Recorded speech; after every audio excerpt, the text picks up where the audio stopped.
Olá, mulheres de 50 a mais e todas que estão caminhando para essa jornada linda do 50. Depois de uns 30 dias aí de atestado, né, de umas pequenas férias, estou de volta. E trago hoje o tema Mulheres e Esportes. Esse período que eu fiquei em casa de atestado, né, assistindo Olimpíadas, né? E aí, gente, esse ano a gente teve um protagonismo feminino, né?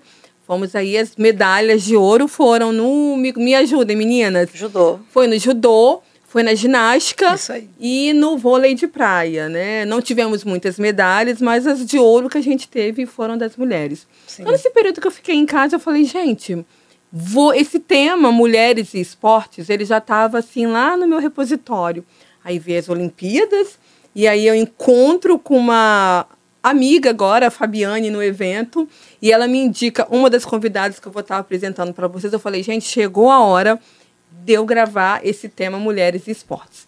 E para a gente poder falar sobre isso, eu trago duas convidadas que eu vou falar aqui a bio delas, que vocês vão entender o porquê dessa pauta. A minha primeira convidada é Renata Bazzoni Teixeira. Ela tem 49 anos, melhor, 49,90, porque amanhã, dia 21 de agosto, ela comemora 50 anos e estará na geração 50 mais, né, Renata? É isso aí. A Renata é deficiente visual e, por que não, cega, não é? Isso. E atleta paralímpica.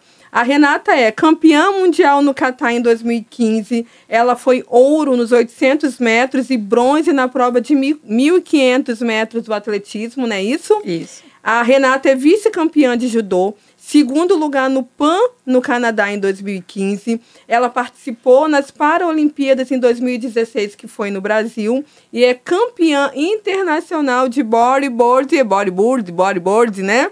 Agora em 2024. Renata, muito obrigada pela sua presença, tá bom? Obrigada a você pela oportunidade de estar aqui, estou muito feliz. Ai, que bom, que bom. A minha outra convidada já estava no meu radar há um tempinho, né? Verdade. Já estava no meu radar. Vamos gravar, vamos gravar. Somos colegas de trabalho, trabalhamos juntas na Secretaria de Saúde. E eu queria muito gravar sobre esportes, aquilo que eu falei para vocês no início, né? Estava guardadinho esse tema, as Olimpíadas, o protagonismo feminino nas Olimpíadas me motivou. E quando eu fico sabendo da história da Renata, que ela vai contar daqui a pouquinho para vocês. Aí eu falei, Ana, minha próxima convidada, está na hora da gente gravar Mulheres e Esportes. A Ana Lúcia Rodrigues Rocha, servidora pública como eu, mulher nordestina, eu copiei exatamente como ela me mandou. Mulher nordestina, chegou no Espírito Santo aos 17 anos de idade. Você é de qual cidade? De qual estado, Ana? Bahia. Ah, Bahia, baiana. A Ana, gente, olha só, ela pratica judô, caminhada, que é o atletismo, né? Canoa havaiana. Tem mais alguma coisa, Ana? Não, é só. É só isso. E a Ana, ó, o takezinho ali, as medalhas dela, ela faz questão de trazer todas. E é sobre mulheres e esportes, né? E elas vão estar relatando para vocês o que motivaram, o que impulsionaram, até mesmo quais foram os gatilhos delas se inserirem na prática da atividade física e na prática do esporte até profissionalmente, né? Que a gente vai estar conversando hoje aqui no Pode a Ler. Então, vamos começar, meninas? Começo com a Renata. Eu queria que a Renata, como eu falei para vocês no início, a Renata é uma mulher cega, né? E eu queria que ela relatasse para a gente como que aconteceu esse processo da sua cegueira, da sua perda da visão, porque a Renata, ela me relatou, ela não nasceu sem a visão. Isso aconteceu e ela vai estar relatando para a gente. Então, conta para a gente como que se deu a sua perda de visão, quando que você se tornou cega e como se deu a sua inserção nesse mundo dos esportes.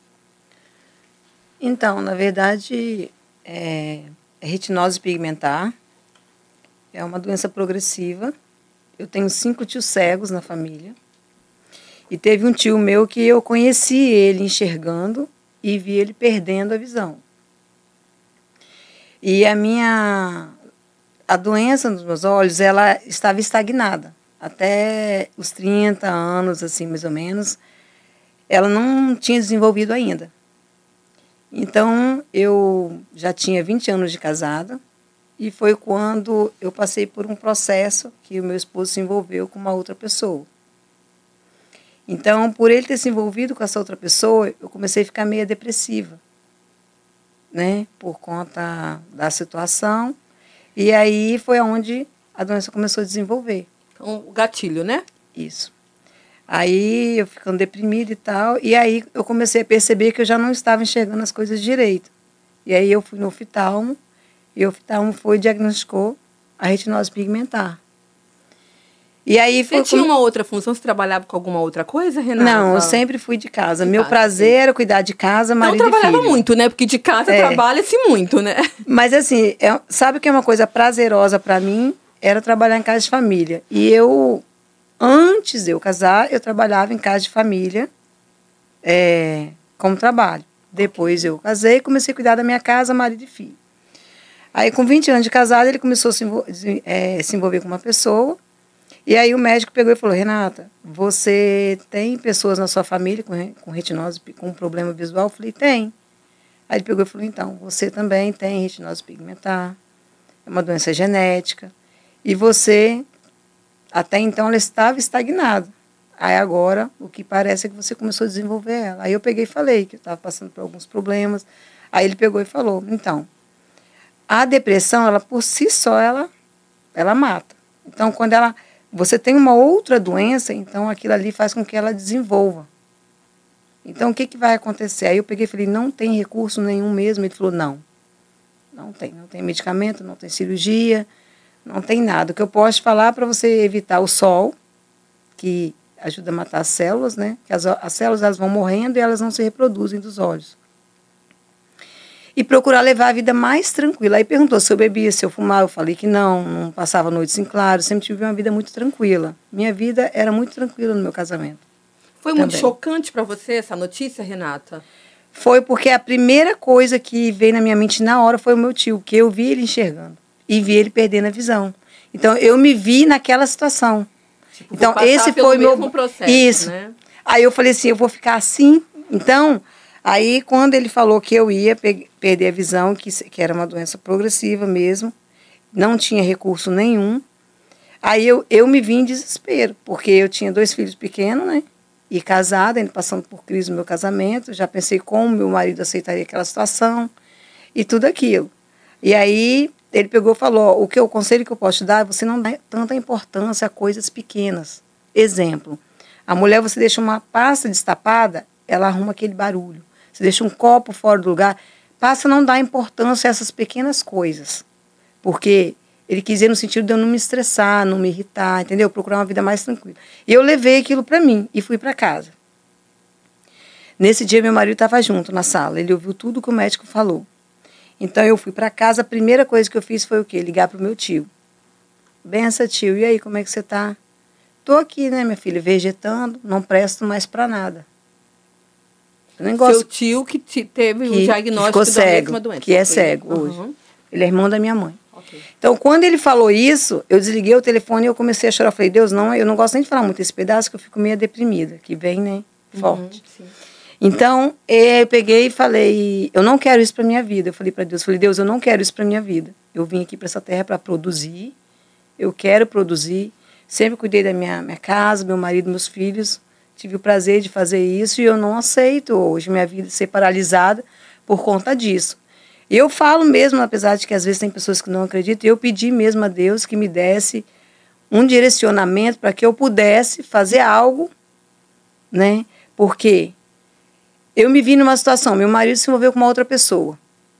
Ele não tinha hábito de fazer isso. Foi a primeira vez que ele se envolveu com uma pessoa no casamento. Então eu pensei, ele vai sair de casa. Eu só sabia limpar a casa. Eu não sabia fazer uma outra coisa na minha vida, porque eu nunca tinha trabalhado com outra coisa. E tinha meus filhos pequenos. Eu falei para Deus, Deus, o que eu vou fazer? Se o que eu sei fazer, que é limpar a casa, eu preciso dos meus olhos. Aí eu falei para Deus, se ele me desse uma direção, eu estou sendo sincera, tá falando o que eu fiz. Sim. Eu falei para Deus, Deus, eu queria que o Senhor me desse uma direção que eu fizesse algo que eu pudesse sustentar os meus filhos com o suor do meu corpo. E eu vou falar para as pessoas o quanto o Senhor é bom. Foi o que eu falei para Deus. E naquele dia, eu tomei posse daquilo que eu falei e guardei para mim. E daí as coisas começaram a surgir. Uma amiga minha comentou comigo que estava tendo... falou para mim do Instituto Luiz Braille, que era o Instituto de Cegos. E daí eu fui lá. Depois falou da Estácio, que foi aonde eu fui vice-campeã de judô, que eu comecei a praticar o judô. Eu comecei também a praticar o karatê. Então, assim, eu comecei a fazer coisas que eu gostava, que foi o que o médico me aconselhou, a estar fazendo coisas que eu gostasse, porque eu ia perder a visão e tinha que começar a fazer coisas novas. Então, Renata, quando você vai no Instituto Braille, né, que é uma organização que atende as pessoas cegas, deficientes cegos, né? E ali, no Instituto que você... conta pra gente como que você começa, de fato, a praticar o primeiro esporte. Foi a partir daí, porque o Instituto do Cego, primeira coisa, quando você tem uma deficiência, você tem que aceitar aquela deficiência para que você dê um passo à frente. Então, a partir do momento que eu fui no Instituto Braille, eu já entendi que eu sou deficiente. Então, esse foi o primeiro passo. Eu me aceitar deficiente para eu poder correr atrás de qualquer outra coisa. Certo. Segunda coisa, eu sempre gostei de lutas, mas eu assistia só filmes, assim. Então, eu fui no karatê, professor de karatê, e ele falou assim, Renata, eu já treinei mudo e surdo, mas visual eu não sei treinar. Então, ali já não dava para mim. Até participei de competição de kata, que são os movimentos técnicos do karatê, ganhei na competição, mas não era aquilo que eu queria. Eu queria uma coisa que desse um retorno financeiro para eu cuidar dos meus filhos. Profissionalmente, né? Foi aonde eu fiquei sabendo que o governo estava dando bolsa atleta e que teria que ficar entre os 3 primeiros lugares. Foi aonde eu fui na Estácio, fiquei sabendo que a Estácio estava com um projeto de deficientes de judô. Estácio, a faculdade Estácio. Isso, a faculdade Estácio Sá. E aí, realmente, quando eu fui lá, o professor já falou para mim que eu iria ter condição de chegar lá na frente, pelo meu perfil, né? Aí, realmente, fiquei como vice-campeã brasileira. E daí em diante, comecei a treinar. Onde, Renata? Os treinos? Na Estácio, até então. Na própria faculdade. Na própria Estácio. Só que aí eu tive uma pequena lesãozinha, um desconforto. Aí o técnico pediu para eu ficar uns dias parada. E eu fiquei com medo de engordar. Uhum. Porque o judô é por peso. Eu era 63. E aí eu fui para o IFES para poder só dar um trotezinho, que eu fiquei sabendo que lá eles faziam um treinamentozinho de corrida. Então, lá eu podia correr com segurança. Foi onde o técnico, Luiz Cláudio, me conheceu e falou para mim, você já está pronta. Aí ele pegou e falou, por que você não participa de uma competição de atletismo? Eu falei, mas eu não sei correr. Aí ele falou assim, é só você fazer o que o guia te orientar na pista, que você vai conseguir. Que ele, visão de técnico, né? E realmente eu fiz uns treinozinhos ali, suave, né? Porque eu não estava um pouco meio aquela coisa de lesão. E fui para a competição que teve. E aí, lá nessa competição, eu já peguei o índice para um brasileiro. E foi daí que tudo começou. Porque aí eu fiquei bem... Que garra, hein? Que garra! Aí eu fiquei bem nas 2 modalidades. Só que as 2 eram de alto rendimento. Então, os técnicos falaram, você vai ter que se decidir. Ou em uma, ou em outra. Não poderia as 2. Não tinha como ficar. Aí foi onde eu me decidi pelo atletismo, porque o atletismo tinha mais competições durante o ano. E o judô só tinha 2. Por isso, então, que você foi ouro nos 800 metros e 1.500, bronze nos 1.500, né? A gente vai, né? Aí fui participando dos Opens, né? Internacionais. A gente foi participando de vários brasileiros, que até chegar aí, né? A gente vai várias competições. E aí eu fui pegando os índices, graças a Deus, a gente foi tendo resultado. E de lá para cá, graças a Deus, a gente foi crescendo, e hoje a gente tem uma atleta profissional. Hoje eu sou profissional, graças a Deus.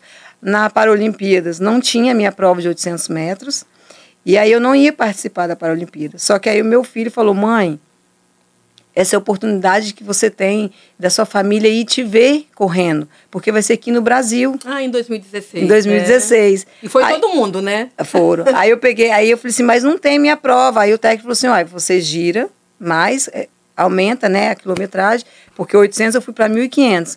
E daí você tem como. E aí realmente eu consegui pegar o índice, e foi uma prova assim que mesmo eu não medalhando, só de ser a competição que é, né? O nível que é uma Paralimpíada. Só de participar, gente. E também tá entre ali as meninas Com top, certeza. de novo ali com elas, para mim foi tudo. Então, assim, para mim foi uma experiência única, né? Como sempre, para qualquer atleta. E eu estou muito feliz de ter conseguido participar dessa competição, com certeza. Eu acho que não tem preço, né? Como eu comentei, Não. que eu fiquei esse período assistindo as Olimpíadas em casa, e praticamente todos os atletas que vão, quem é medalhista ou quem não é, sempre relata, só de eu estar aqui, já é uma vitória. É porque você tem um nível, para você chegar ali, é um nível muito alto. Sim. Para você chegar ali, entendeu? Não é só você vai... Então, assim, foram N competições, e eu já comecei com 35 anos. Onde o atleta está terminando a carreira dele, foi onde eu iniciei. E você iniciou. Uhum. E iniciou por conta de ter perdido a visão. Foi depois... Gente... Foi depois que eu perdi, e aí, quer dizer, foi um benefício, né? Vamos falar que foi um benefício. É igual eu costumo falar nas palestras, né? O motivo de eu estar aqui hoje foi por conta da perda da minha visão. Uma coisa que para muitos seria uma coisa ruim, para mim foi uma coisa boa. Para muitos seria o fim, e para você foi um recomeço. Mas né? É porque eu acho que tudo é a forma como a gente vê as coisas, como a gente encara as coisas. Você vê, eu fui ficando deficiente devido a um problema familiar, pessoal meu, né, que foi com meu esposo. Então, não foi só a minha deficiência visual. Foi meu problema no meu casamento, que era uma pessoa... emocional, O meu emocional né? foi tão forte naquela época, que eu lembro que deu até machucadinhos na minha cabeça. Sim. O meu outro filho, ele vinha com álcool, limpava assim, sabe? O organismo vai se manifestando, né? E aí, eu com aquela situação toda, aí, às vezes eu chorava e tal, e meu filho falava assim, mãe, não vai pro treino, não. Eu falei, vou. Aí eu colocava um louvor e eu falava, eu vou chegar até lá. Se lá eu não conseguir, eu volto, mas eu vou até lá. E ia. E você vê, eu costumo falar muito isso também, que durante o período, que seria o pior período para mim, foi onde eu tive uma melhor situação financeira e foi onde eu peguei minhas melhores marcas. Foi essa época. Então, você vê o que é você... O que é você ter foco, ter um objetivo, né? E ser exemplo também para o meu filho, porque ele também é deficiente, né, visual, tem a mesma... Que está aqui, né, inclusive, né, mandando aqui as fotos, os registros, né? Então, isso para mim... Está ouvindo. Isso para mim também é primordial eu saber que eu sou exemplo para ele e que isso, hoje, graças a Deus, ele já é formado, né, por conta dele ver eu conseguindo as coisas. A gente já passou por algumas situações de eu levar não e eu falar assim, não, meu filho, não é porque a pessoa falou não que acabou. Né? Quem fala não é a gente, é nós mesmos. E se a gente fala, não, eu vou fazer, a gente vai fazer e pronto. E, Renata, e você não é somente exemplo, além de você ser um grande exemplo para os seus filhos, para sua família, você é um exemplo para todos nós. Eu estou aqui, você já tinha me contado essa história, mas agora, ouvindo de você, né, é muito enriquecedor, motivador, e a gente para e pensa, meu Deus, né, quem perde emprego... perde um companheiro, termina um relacionamento, a gente, acabou e não quero. E aí é exatamente isso. A gente tem que sofrer esse luto, mas não entregar os pontos. A gente tem que ir lá no fundo do poço e ter essa força para emergir. E falar em força para emergir, a Ana, gostaria que ela contasse para a gente como que você começou a sua prática de tantos esportes aí com essas medalhas para você contar para gente. Como é que se deu esse processo, Ana? Então, não muito diferente da Renata, a minha história, aos 40 anos, eu fui diagnosticada com diabetes tipo 2 e vivendo com quase 25 quilos acima do meu peso, vivendo uma situação de mãe, de trabalhadora, da correria do dia a dia, e não tinha tempo, Alexandre. Não tinha tempo. Igual você. Vivo dizendo que não tem tempo para praticar esportes. E aí eu tive que tomar uma decisão. Como que eu queria chegar aos meus 50, aos meus 60 anos? Eu queria chegar lá bem, eu queria chegar lá andando, eu queria ser carregada. Era uma decisão que eu precisava tomar. E aí você começa a deparar, porque não estou aqui levantando bandeira, nem discutindo obesidade, eu acho que é um processo, mas foi para mim uma grande virada. Eu levava os meus filhos para o judô, quem praticava judô eram os meus filhos, E eu ficava sentada assistindo ali por 3 anos, os dois fazendo judô. E diante da meu problema de saúde, um determinado dia, o sensei falou, entra no tatame. Eu falei, gente, como assim? 40 anos, entrar no tatame, praticar é uma atividade de muita disciplina, um esporte que exige muito. Entrei no tatame, nele estou há 12 anos. Hoje estou caminhando para a minha faixa marrom, né, meu sensei? Caminhando para a minha faixa marrom de judô. E foi um processo que eu tomava remédio para dormir. Então a gente tem 2 judocas aqui, né? Sim. Tomava remédio para dormir e eu tomava remédio para me manter acesa durante o dia para trabalhar. E olha que loucura, de repente eu comecei a fazer atividade física e do judô eu fui evoluindo para a corrida de rua. Eu já fiz 3 edições da Garoto, que são 16 km. Eu comecei a fazer corrida de rua. E me empolguei pela corrida de rua, pelo judô, e de repente eu fui apresentada à canoa havaiana. Você achou pouco, né? Achei Você pouco. achou muito pouco, né? Fui apresentada à canoa havaiana, que é um esporte que não toma o meu tempo, porque ele é 4h50 da manhã. Então, 6 horas eu estou livre para trabalhar. E a canoa havaiana veio com muitas conquistas, assim, bem adrenalina da conquista. Esse ano eu fui campeã, estou candidata a campeã no 40 mais, apesar dos 50, com mais de 50. Eu fui campeã agora na última etapa do estadual, no 40 mais. Estou disputando aí um lugar no estadual, no individual, no 3º lugar. Estou num coletivo em 1º lugar. Então foi uma... Gente, além de atletas, olha só, praticam atividade... Praticam não, elas são atletas, né? Porque elas já superaram essa fase de praticar atividade. Elas são atletas. E são atletas profissionais. E mais do que, elas são medalhistas. Meu Deus do céu. Eu escolho muito bem minhas convidadas, né? E foi o que eu falo sobre essas escolhas que a gente faz na vida. Hoje eu não tomo remédio para dormir. Isso que eu ia perguntar. Eu durmo. Nunca mais, Ana, Nunca remédio? mais. Eu Dorme tenho uma bem? caixa do Rivotril na minha casa, vencido, inclusive. Foi a última caixa que eu peguei e não tomei toda. Ainda tenho uma cartelinha de 10 guardada, vencido. Eu não tomo remédio para dormir, eu não tomo remédio para me manter acordada. Eu tenho disposição, estou com mais de 50 anos, já caminhando aí depois dos 50, e tenho uma disposição de treinar às 4h50 da manhã. Eu treino, a disciplina, como a Fernanda falou, a disciplina e o foco é o que torna a gente diferente quando a gente se decide a isso. Eu treino canoa pela manhã, eu treino judô no final do dia, eu faço academia 3 vezes na semana e na quinta-feira eu faço 13 quilômetros de corrida. E trabalha 8 horas por dia, 8 como horas servidora por pública. dia, 40 Eu tô horas aqui por semana. tentando fazer as contas. Mais Meu atleta dia do tem que eu, 30 tá mais atleta do que eu. Renata, eu tô achando que a Ana tá mais que você. Eu acho que ela tá mais do que eu. Não, então assim, a gente muda o nosso padrão de vida. Hoje eu chego em casa, eu durmo bem, eu acordo bem, eu mudei minha rotina de vida e hoje eu posso dizer que eu cheguei aos 50, já passei deles, com a qualidade que eu não tinha aos 40. Aos 40 eu subi a escada, um lance de escada, eu arfava ao chegar no final de um primeiro, um segundo andar. Hoje em dia eu subo correndo Isso as acontece escadas. comigo. Quando eu subo as escadas lá da César. Gente, vamos de elevador. Não usa elevador na César, pelo amor de Deus, só um andar, Nem né? pode, Vamos né? Ainda fazer. tem uma placa lá, bem grande, né?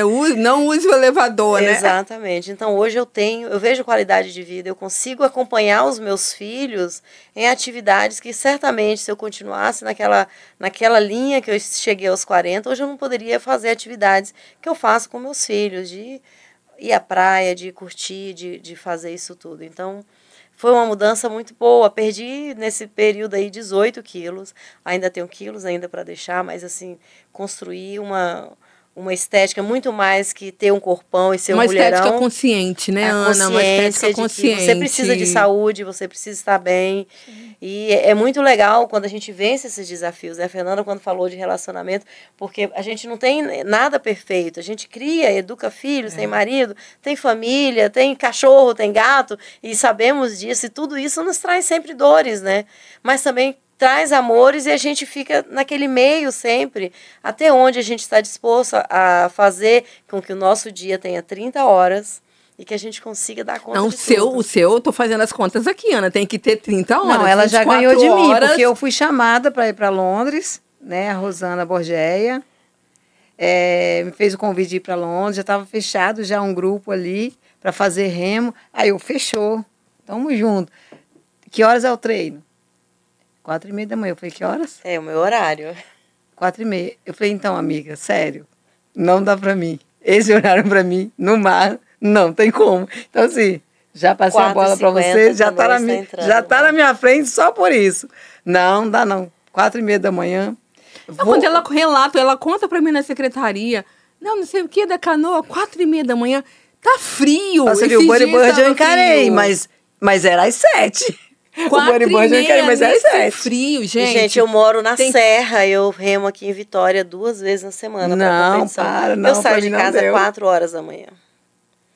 Então, E você, querem saber de uma coisa? Disciplina. Eu detesto, sempre odiei acordar cedo. Eu sempre fui muito dorminhoca. E hoje em dia eu nem preciso nem de despertador. 4h da manhã eu estou de pé. Mas é uma coisa engraçada isso que ela está falando, igual eu. Eu não... Será que quanto mais se pratica, mais vontade dá? Não, é umas coisas assim que é estranho. Por exemplo, eu só ia na praia só para pegar banho de sol. Só.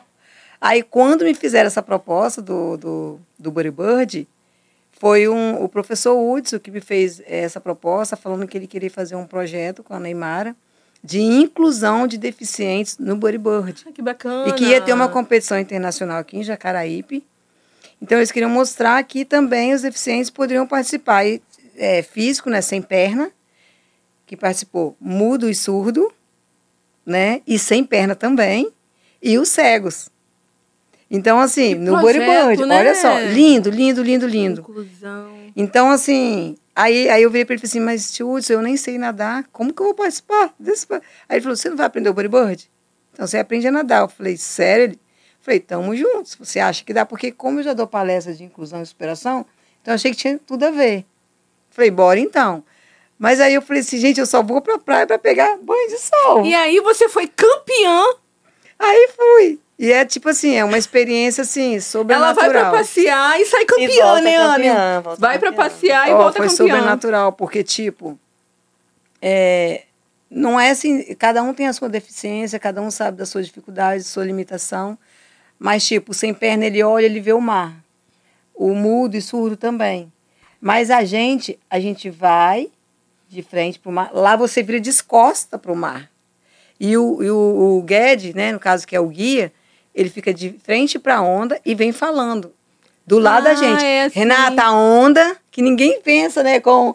Renata, a onda tá vindo, ela é grande. Renata, eu já ia te perguntar, gente, em que momento que você sabe que a onda tá vindo para você pegar? Pois é tudo isso, ele narrando. Não tem como o cego saber as coisas se não existiam os olhos para ele, não existe. Se tiver um guia, né? Aí ele, Renata, ela tá vindo, inclusive foi engraçado, porque teve na competição, o guide falou assim, essa é a rainha. Eu falei, hã?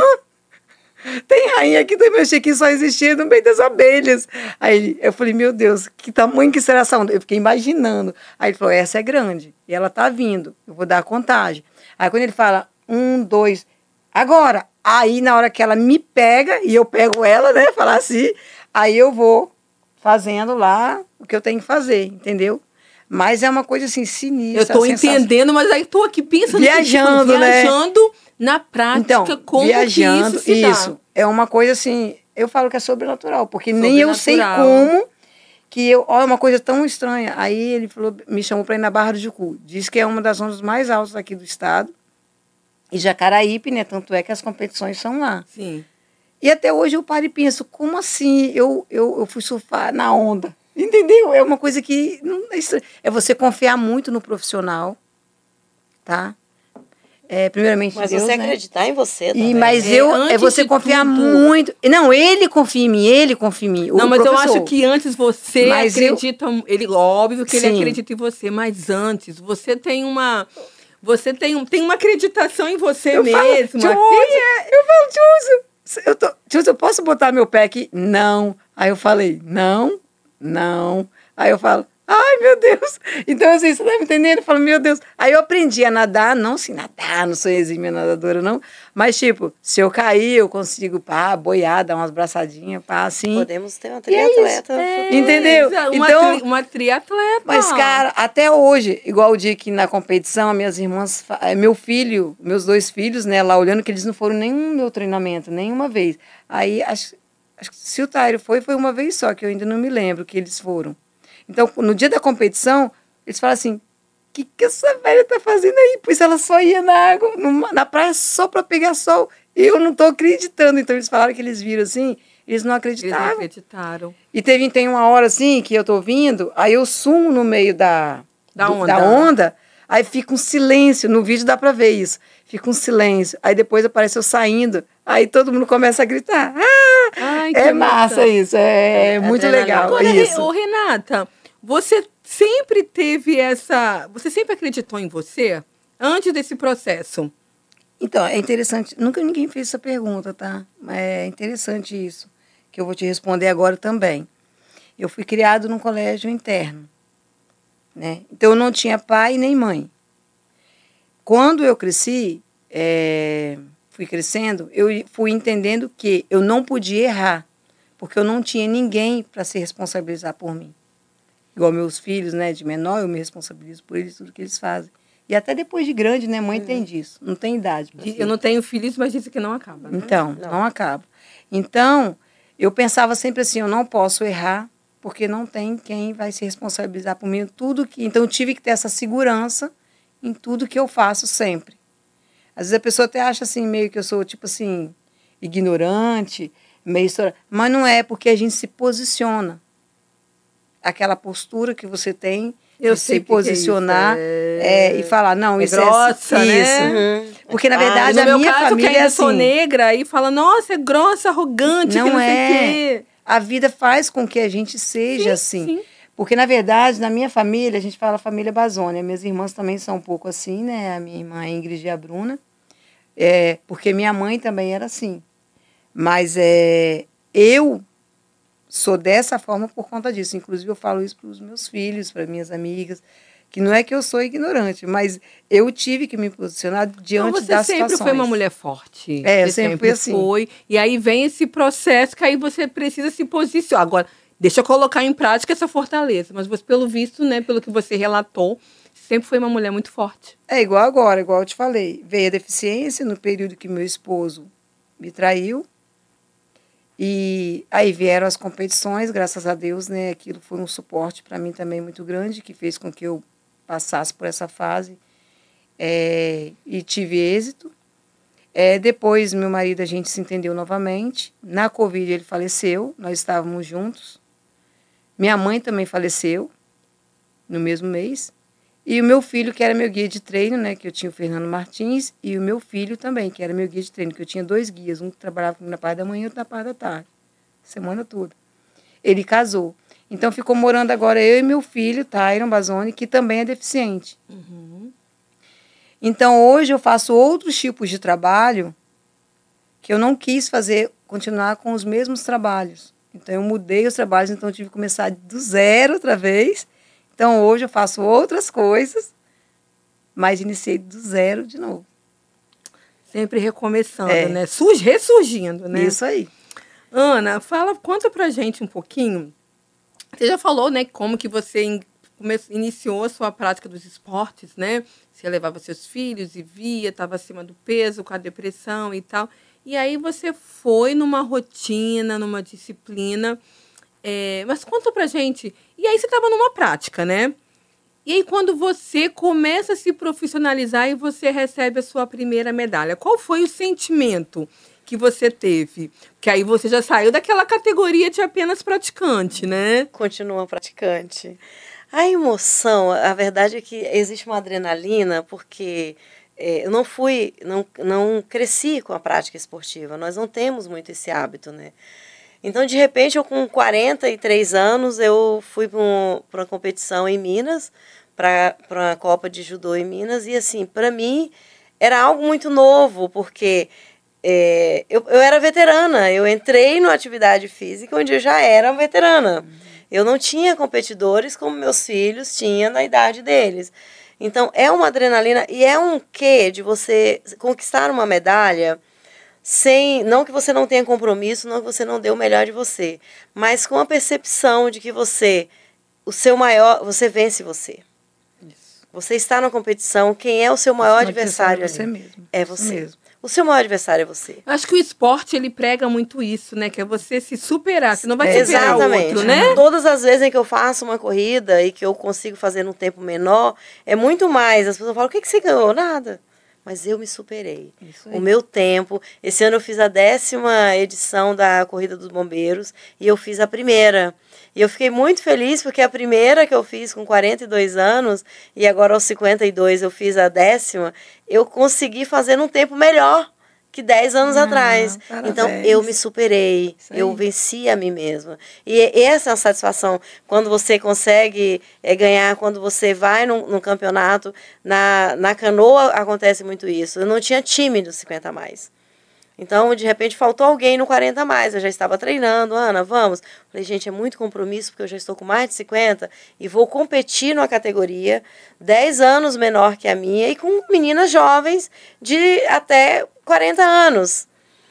E aí, não, vamos, e eu fui. E quando você recebe a medalha, quando nós ganhamos essa etapa, é muito mais que subir no pódio em primeiro lugar. É você se superar, é você acreditar que é possível. Não importa a idade, você vai no campeonato de judô veterano, você vê 70 anos lutando, 75 anos lutando, e você fala, nossa, como assim? Ainda pratica atividade nessa idade?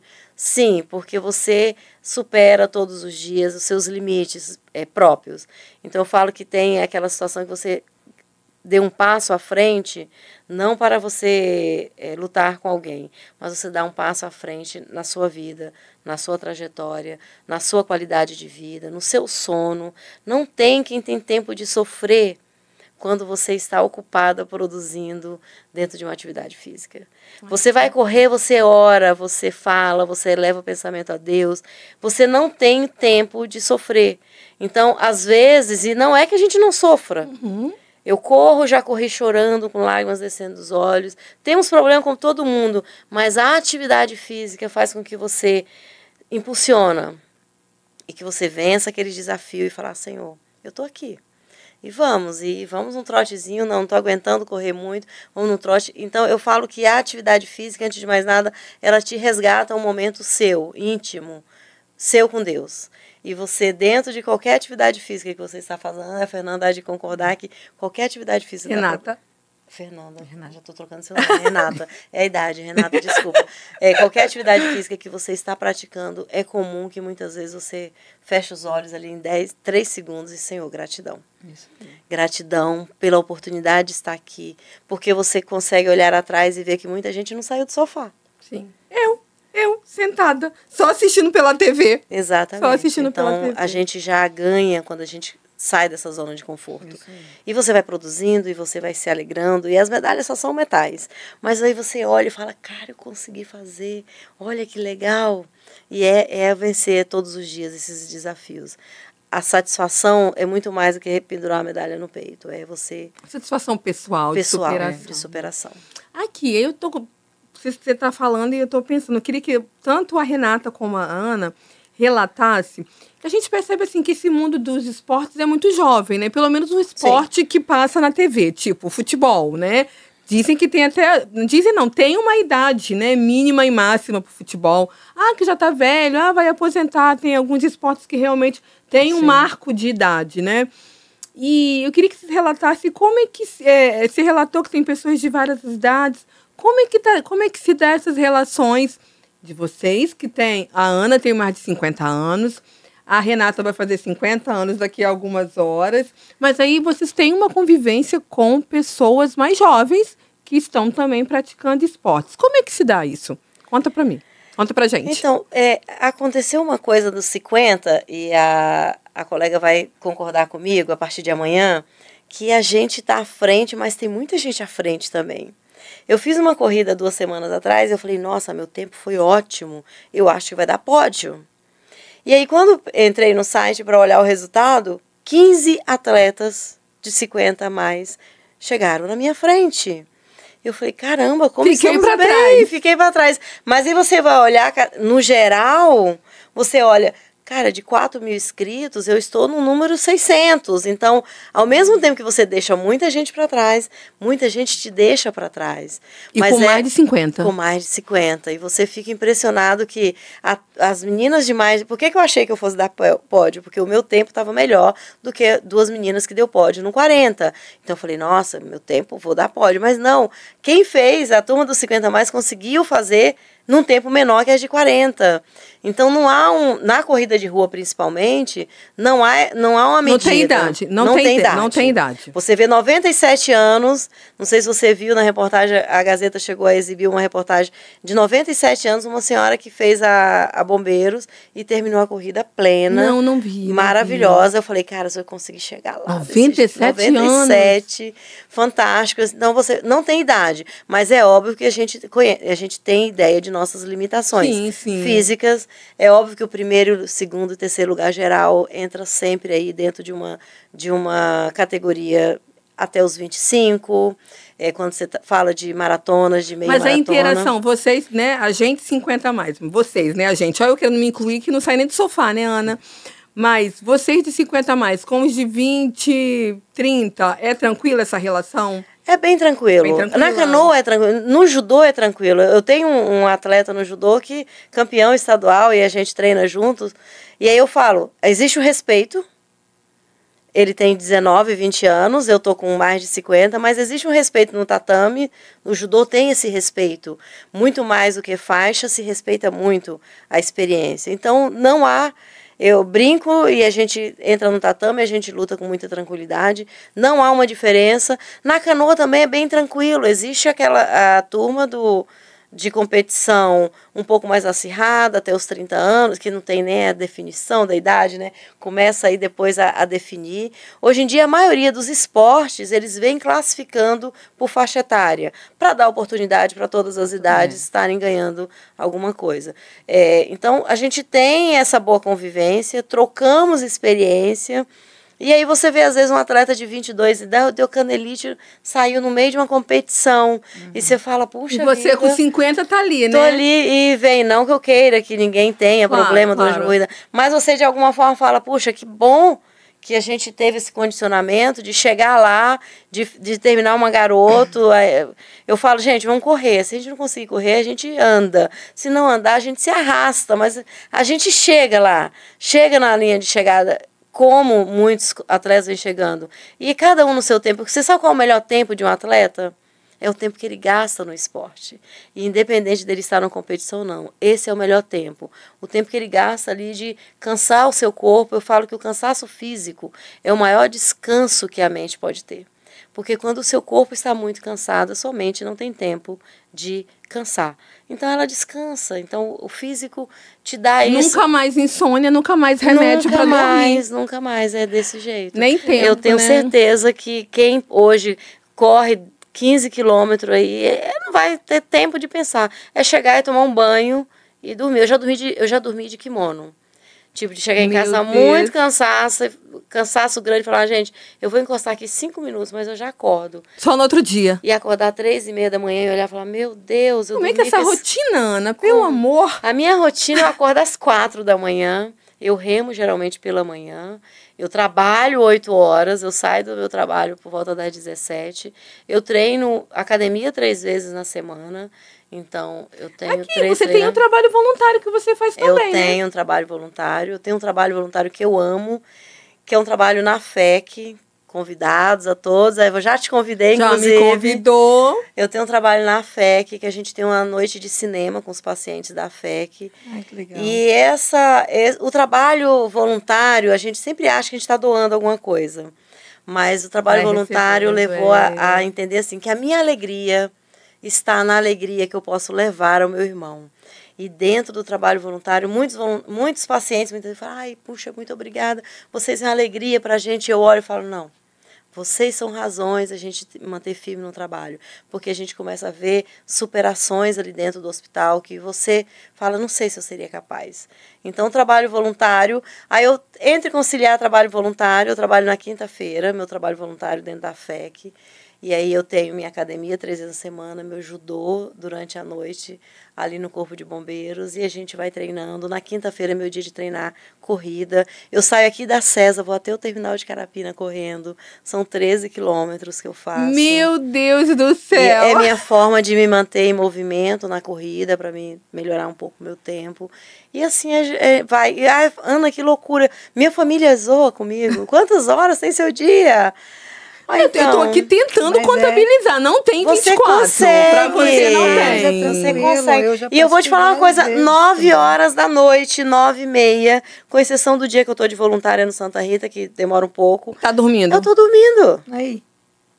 9h30, eu estou no meu quarto dormindo. Nossa. Então você pensa, dá sim. É possível, Alessandra, você sair do sofá e colocar dentro da sua rotina a atividade. E não importa a atividade de doação, onde você se doa para alguém, onde você esquece a sua problemática, esquece a sua rotina e vive a rotina do outro. Você vê que é uma coisa que ela se descobriu, né? Exatamente. Eu estou há 6 anos, por exemplo, como voluntária na FEC, e é um trabalho que eu falo maravilhoso. E vocês sabem como que eu fui para a FEC? Conta. Através da dor. Minha mãe teve aneurisma cerebral, ela ficou internada 4 meses, e na época só tinha eu como opção de filha para acompanhá-la no hospital. Por N razão, minhas irmãs não conseguiam acompanhar, os meninos não conseguiam acompanhar, porque não podia homem acompanhar no quarto de mulher. E eu fiquei encantado com um projeto chamado Anjos da Noite. Eram voluntários que vinham 3 horas da manhã e chamava todos os acompanhantes para um momento de lanche, de sentar no refeitório. 3 da manhã? 3 da manhã no São Lucas. E a gente ia, comia pão com queijo e tomava um café, ouvia uma música, e aquilo acalentava o coração de quem dormia no hospital. Sim. 4 meses no hospital, você tomava banho, você tinha vida no hospital. E você falava, puxa vida, essas pessoas conseguem. Todo mundo ali trabalhando na vida. Vim aqui, me serviu uma caneca de café. Tirar uma horinha. Para me servir uma caneca de café. E eu falei, no dia que minha mãe sair dessa, eu quero retribuir esse trabalho que eles fizeram ali por 4 meses. E quando minha mãe, graças a Deus, está bem, hoje com 75 anos, isso já tem 20 anos, e demorou para mim ter tempo na minha agenda para conseguir, tem 6 anos que eu comecei pra você encaixar mais essa atividade. Para encaixar mais essa atividade. E aí eu senti que eu precisava retornar o muito que eu recebi. Porque diante da doença da minha mãe, eu vou falar para vocês, os livros foram terapêuticos, as minhas leituras, e os voluntários que chegavam ali para dar uma palavra, para entregar um papelzinho, um bilhetinho escrito à mão, era um sanduíchezinho natural embalado com um bilhetezinho. Às vezes a gente não tinha fome, mas em olhar aquele afeto, aquele carinho. Às vezes a voz não era bonita no violão, mas aquilo ali nos acalentava. Sim. E aí você quer retornar. E eu fico muito feliz hoje quando eu vejo que pacientes, quando você passa e fala, nossa, você está lembrado de mim? E desculpa, eu geralmente falo que eu lembro, mas eu nunca lembro, porque é muito paciente. Fala, claro, eu tô lembrado assim. Nossa, eu vi assistir cinema com você outro dia. Puxa, que legal, eu vi tal filme com você. Eu, nossa, que bom, eu fico feliz.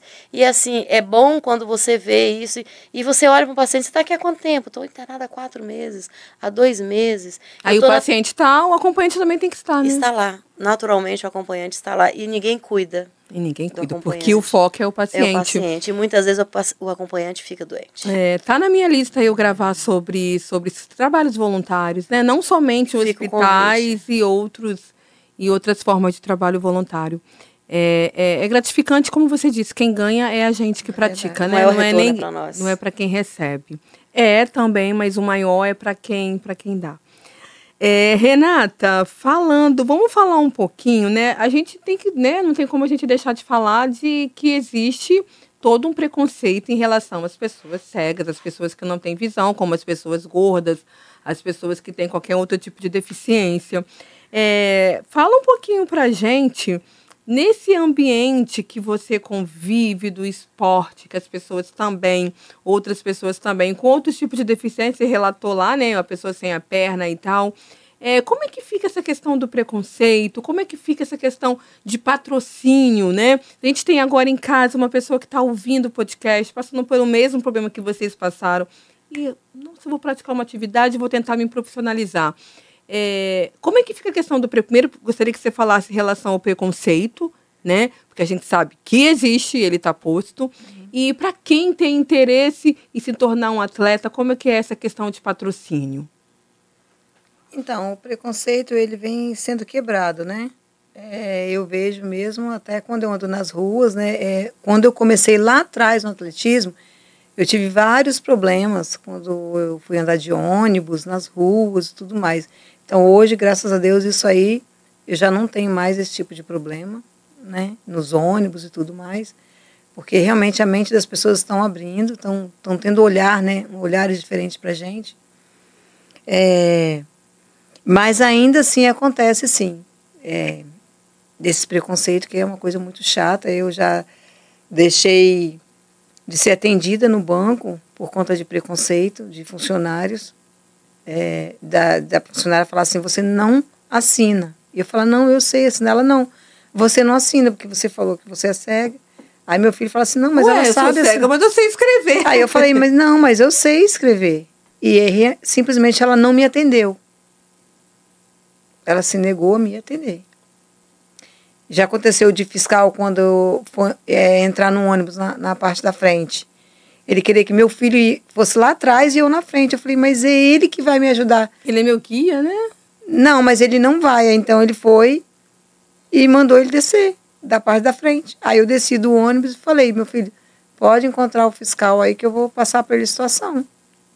Então, assim, esse tipo de coisa que eu estou te falando, que já aconteceu. Então, isso no começo me deprimiu muito para me parar, digamos assim.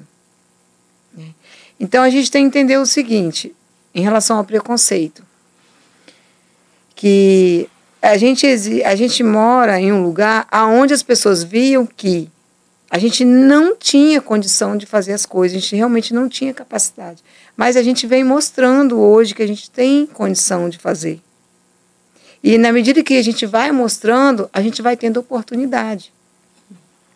Você está me entendendo? Uhum. Então, infelizmente, realmente a gente tem que mostrar o tempo todo que a gente consegue. A gente tem que mostrar.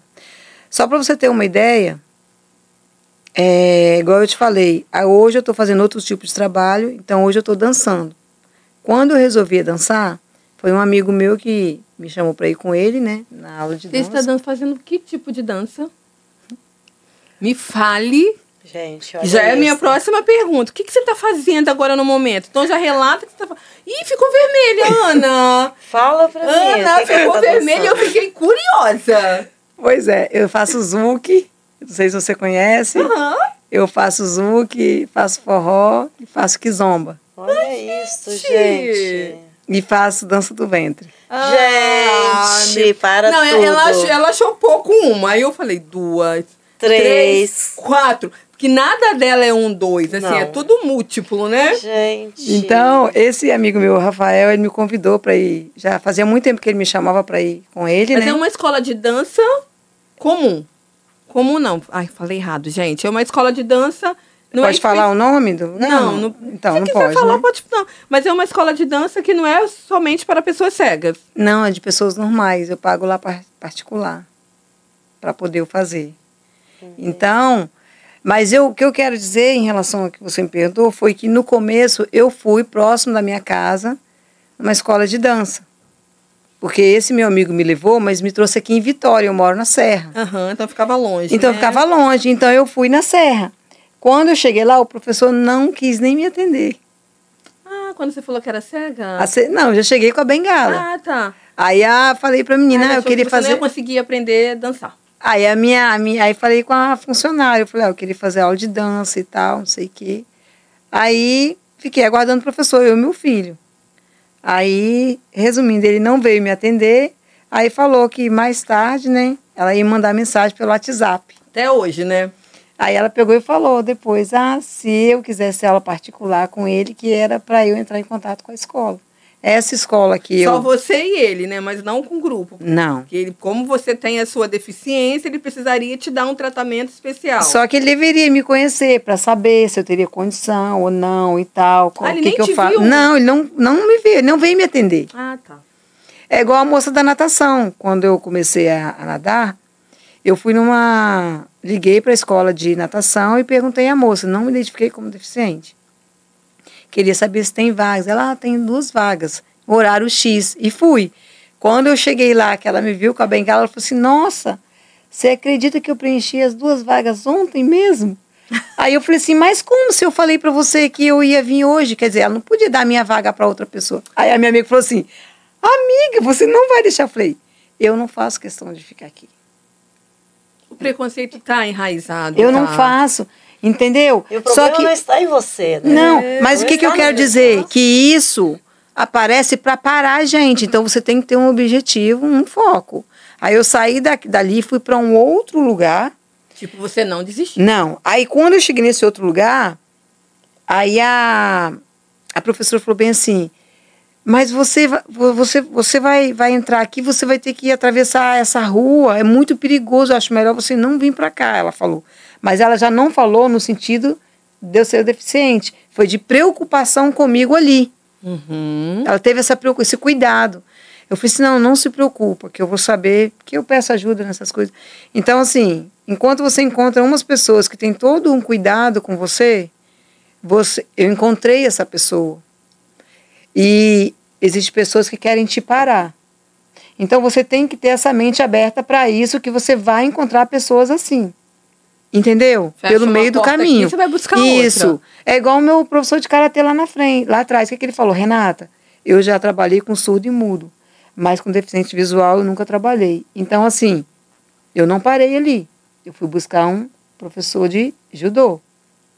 Você entendeu? Que as dificuldades, elas vão aparecer independente se você é deficiente ou não. Verdade. Você deve ter outros tipos de dificuldades por aí. Sim. Mas aí você também não desiste. A mesma coisa eu. E às vezes a gente fala, mas é porque eu sou deficiente. Não é porque você... São situações diferentes. Então você coloca isso na sua cabeça, que são situações diferentes, mas que você quer fazer e que você vai fazer, e é isso. E vai. E segue, né? E segue. Menina, a gente está caminhando para o nosso término. Gente, assim, eu vejo, assim, né? As duas. É a mesma história. Essas histórias de vocês se encontram, essas histórias se completam. E aí eu vejo três palavrinhas. Primeiro, coragem, né? Uma coragem. Pelo amor de Deus, o que é isso? Que coragem. Não é desmerecendo a Ana ou você, como eu disse, né? As histórias se complementam, se completam, elas são muito parecidas, né? Elas são muito parecidas. E olha que eu não imaginava. Agora, ouvindo vocês falando, eu percebo que as histórias, elas se parecem. Então, assim, tem uma questão de coragem, que é determinação. Muito. Palavra-chave. A palavra-chave é determinação. Isso.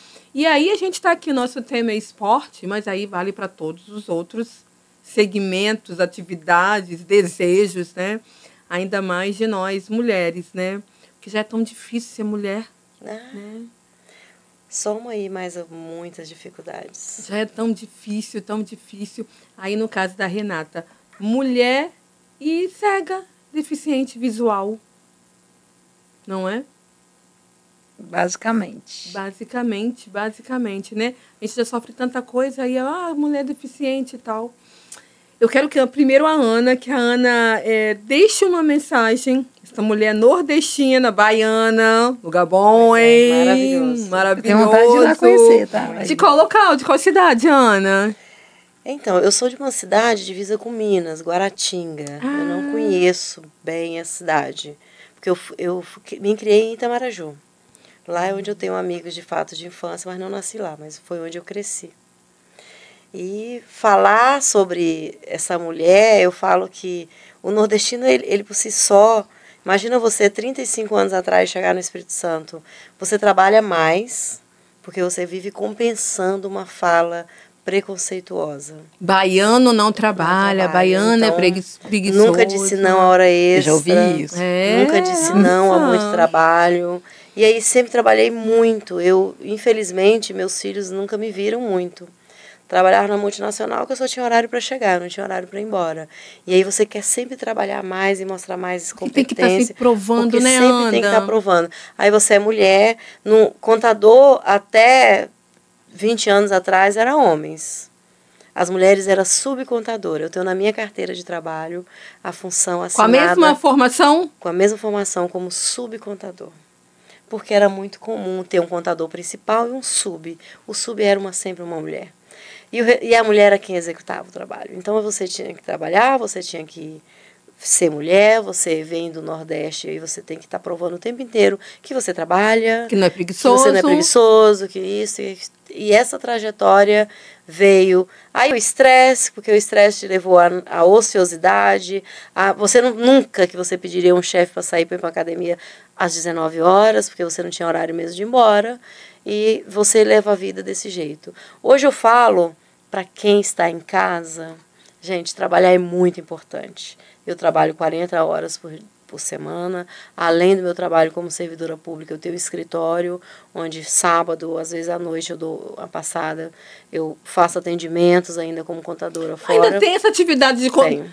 Renata, está ouvindo? Além de tudo... eu me nego. Ela tá falando aqui, ela ainda tem tá me dando um banho particular. E o que eu falo é que dentro da nossa rotina profissional, de mãe, de mulher, de tudo, nós precisamos incluir cuidar do nosso corpo.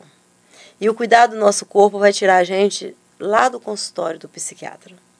É de lá que muitas mulheres têm saído na busca da atividade física. Porque nós estamos nos empenhando demais em provar que somos competentes, e nós somos. Já não precisa provar, né? Não precisamos mais. Nós temos hoje, você sabe, na Secretaria de Saúde, eu acho que 80% feminino. Servidores. Nós temos servidores, 80%. Então, assim, nós não precisamos provar, nós somos competentes. Mas estamos ainda nessa luta, e eu acho que cuidar do nosso corpo, ter um zelo com o nosso corpo, é tratar nossa mente com dignidade, é trabalhar nosso descanso com dignidade, e ter uma vida digna é também cuidar de nós. Agora, gente, estou falando aqui, esse final de semana eu estive com 2 amigas em São Paulo, a Cris e a Vanessa. A Cris, então, pratica atividade física todo dia, e elas me falaram, elas me intimaram. Isso foi no final de semana. Hoje, 3 dias depois, estou gravando com 2 atletas. Se eu não tomar jeito... Vai. Não tem mais não, hein? Vai tomar. Se eu não tomar jeito, né? Pelo amor de Deus. Renata, conta pra gente. Deixa a sua mensagem como uma mulher cega, uma mulher deficiente visual. Deixa a sua mensagem. Então, o que eu costumo dizer para as pessoas é que a gente tem que reconhecer quem nós somos. Eu falo isso sempre para os meus filhos, né? Você sempre tem que lembrar de onde você veio e quem você é. Importante, sempre. Nunca esqueça de onde você veio e quem você é. Né? Então, quer dizer, eu sei de onde eu vim, e hoje eu sei quem eu sou e como eu estou. Porque é a partir daí que você vai começar a avançar. Entendeu? Primeiro esse a gente autoconhecimento, tem isso. Né, você tem que saber. E daí você vem a sua força, as coisas que você quer fazer, definir, eu quero fazer isso, se eu não quero. Entendeu? Seus projetos, eles vão fluindo a partir dali. Então, é o que eu falo sempre para minhas amigas, né, para minhas irmãs. É isso. Sempre a pessoa tem que saber de onde ela veio, o que ela se tornou e o que ela quer continuar sendo. Entendeu? Você quer continuar sendo isso? Você quer melhorar? Você quer crescer? A pessoa tem que fazer uma autoanálise. Entendeu? É um autoconhecimento, você se entender. A pessoa, ela só faz, ela vai fazendo, às vezes fazendo um monte de merda, um monte de besteira, aí porque nada dá certo pra mim, porque eu não consigo isso, porque pessoas conseguem aquilo. Eu tô te falando porque eu já ouvi isso quando eu entrei no atletismo. Entendeu? Porque a Renata, já ouvi até comentar assim, que ela nasceu com o pra cima. Por quê? Porque eu conseguia fazer tempo. Só que a pessoa não via que eu treinava de manhã, eu treinava à tarde, eu saía dali, eu ia para a academia, eu saía dali, eu ia para o Pilates, nas corridas, nas competições aqui. Eu corria, garoto, 16 quilômetros para treino e ganhava prova para treinar. Para treino. Porque as pessoas nunca veem os bastidores. Não, né? Você está me entendendo? Então, aí as pessoas elas têm que fazer uma autoanálise. Às vezes o que não serve para mim, o que não dá para mim, dá para você. Mas às vezes não dá para você o que eu estou fazendo. Mas tem outras coisas que que dá pra você fazer. Né? Tipo assim, ó, vocês aqui é judô, atletismo, canoa havaiana. Você tá vendo? Natação, a gente foi se descobrindo. E tal, isso. Aí não quer dizer, quem tá assistindo vai falar, nossa, mas vou me matricular, vou fazer. Não é, você tem que se... Tem variedade, porque existem as limitações, exatamente. Né? Eu falo que a gente tem que ter uma causa. Isso aí. Qual é a minha causa? É como voluntariado. Minha causa é animal? Ok, vou ajudar animal. Minha causa é gente? Eu vou ajudar gente. Não, eu vou atender morador de rua. Tem que ter alguma coisa. Tem que ter uma causa. Tem que ter. Mas você percebe que você tem que fazer você tem que querer fazer uma avaliação de um pensamento. O que você quer. Você não pode simplesmente fazer porque a pessoa está fazendo. Exato. Então, a pessoa, é isso que ela tem que fazer. Quando ela vê algo que ela acha interessante, faz uma autoanálise. Entendeu? Quem eu sou, o que eu quero para mim, o que eu quero fazer. A partir dali é que ela vai ter um direcionamento para tudo que ela vai fazer. O que aconteceu comigo? Eu perdi a visão. O que eu pensei? Eu preciso de arrumar um trabalho que eu possa sustentar os meus filhos, porque eu acredito que meu marido vai sair de casa, eu preciso manter minha casa. O que eu vou fazer? Você entendeu? Poderia ficar sentada chorando. Sim, porque o governo está aí para dar, entendeu? O INSS está aí, mas não. Eu quis fazer algo, mas para isso o quê? Eu falei o quê? O que eu poderia fazer para eu poder chegar nisso aqui onde eu cheguei hoje? Para eu estar aqui hoje falando de mim, para você, para as pessoas em geral, eu tive que ter uma trajetória. Mas para eu ter essa trajetória, um dia eu tive que parar e pensar. Você entendeu isso? Que um dia você tem que parar e pensar para você ter uma reação? E foi por conta dessa reação que eu tive que hoje eu estou aqui. Então, sempre no final eu falo, o que para muitos deveriam ser uma coisa ruim, que é a minha perda de visão, é o motivo de eu estar aqui hoje falando o benefício que ela me trouxe. Porque é dessa forma que eu vejo. A minha vida como hoje... você encara o problema, vivendo. né? Continuo saindo, continuo rindo, continuo brincando. Continuo linda, maravilhosa. Dança do ventre, pelo amor. Independente disso. Gente, já quero poderosa. Ver poderosa. Gente, demais. Ai, meu Deus. Lindona. Ai, as duas, gente. Depois a gente vai fazer umas fotos, vocês vão ver. Eu achando que eu tava abafando com o meu look de hoje. Tá? Com meu vestidinho aqui, cocotinha. Vocês vão ver a Ana, tá? Vocês vão ver as fotos, vão ver. Meninas, olha, muito obrigada. Olha que conversa. Foi muito bom. Linda. E duas mulheres inspiradoras. Todas que sentam aqui na minha frente, todas que sentaram e todas que sentarão. São todas muito inspiradoras. Eu percebo que cada vez mais eu tô com feeling, assim, de escolher as minhas convidadas, sabe? Pois é. Todo lugar que eu vou, a primeira coisa que eu faço agora é falar que eu tenho um podcast, porque nesses lugares que eu frequento, sejam quais forem, eu tô sempre trazendo alguém para poder falar. Porque eu acho importante quando alguém como a Fabiane me indicou você, porque ela já conhece a sua história. Porque eu não tenho ninguém, não tenho uma equipe para sair buscando assuntos, né? Buscando convidados, temas e tal, e participantes.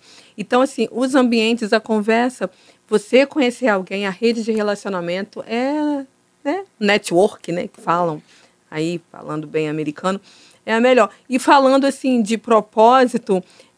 quando eu resolvi ter um podcast, quando eu fiz meus 50 anos, em novembro, e aí em janeiro do ano seguinte, e aí quando eu parei e falei, gente, o que eu vou fazer agora, 50 anos? E eu comecei a pesquisar, estava de férias em casa, janeiro, peguei o computador e joguei assim, mulheres de 50. E aí dessa pesquisa, tipo, era um sábado, eu não fui para Bicanga, e aí, meu namorado mora em Bicanga, né? E aí, daquela pesquisa, eu ia lendo eu fui vendo o universo que existe de mulheres de 50 anos, né? Eu sempre digo que o envelhecimento é feminino, é o momento agora das mulheres estarem envelhecendo e vivendo esse envelhecimento. Se no passado o homem envelheceu, mas assim, era uma outra proposta, né? O homem envelheceu, aposentou, agora bota o shortinho e vai para praia, para o calçadão caminhar e para conhecer outras. A mulher não, a mulher está totalmente ativa, está se reinventando, tá tendo transições de carreira, não está em casa fazendo crochê, mas nada contra aquela que também quer ficar em casa, né? E aí, a mulher, eu fui no evento em São Paulo sobre maturidade, e aí, segundo a medicina, a gente ganhou mais 30 anos de vida, desde que pratique esportes, boa alimentação, etc., né? Uma saúde mental, não somente física, a gente ganhou mais 30 anos. E aí, hoje a gente falar de... Eu, 51 anos, é nada, porque tem 60, tem 70, tem 80, Verdade. 97 anos. Está correndo. Sim, Quando que isso há 20 anos atrás nós tínhamos? fantástico. Eu sempre tenho, assim, uma fala... Ela fez a Bombeiros. Ela é uma corredora. A Gazeta fez uma reportagem sobre ela. 97 anos 97 correndo. anos. Mas ela é da correndo. bombeiro mesmo? Não. Ela é uma corredora de rua que fez a última do Bombeiro. Participou da E corrida. o Bombeiros fez uma homenagem especial a ela. Não é Zilda, não, né? Eu não sei se seria. Se Porque é esse o nome lá dela. no atletismo tem uma senhora assim que ela é. Não sei se Ela é bem de idade mesmo e ela participa das corridas Sim, mesmo. temos muitos, Fantástico. em vários segmentos a gente Sim. tem, né? E pra gente poder finalizar mesmo, eu sempre gosto de fazer uma analogia. Sítio do Pica-Pau Amarelo, lembra que tinha a Dona Lembro. Benta? Aham. A Cuca. Né? Isso, tinha a Cuca, Dona Emília. Benta, Emília e tal. Mas lembra da Dona Benta, a senhorinha que fazia Lembro. a avó, não é? Aham. Ela tinha, aquela personagem, eu pesquisei, 60 anos. E aí, né, tinha todo o figurino de uma senhorinha, Sim. 60 anos. E estou falando de 30, 40 anos atrás. Então, a mulher de 60 anos era, de fato, uma senhora que ficava sentada naquela cadeira de balanço, lendo livros ali para os netos. Uma mulher de 60 anos faz o que hoje? Tá no mundo. Está no mundo, fazendo tudo. Tudo que ela quiser. Inclusive, praticando esportes e sendo medalhista. É. Meninas, muito obrigada, Renata, Obrigada, foi um Ana. prazer. Foi muito Foi bom, bom. né? Foi muito excelente, bom. Muito gostoso, top. Sucesso. Obrigada. Espero que vocês tenham gostado. Não, amei.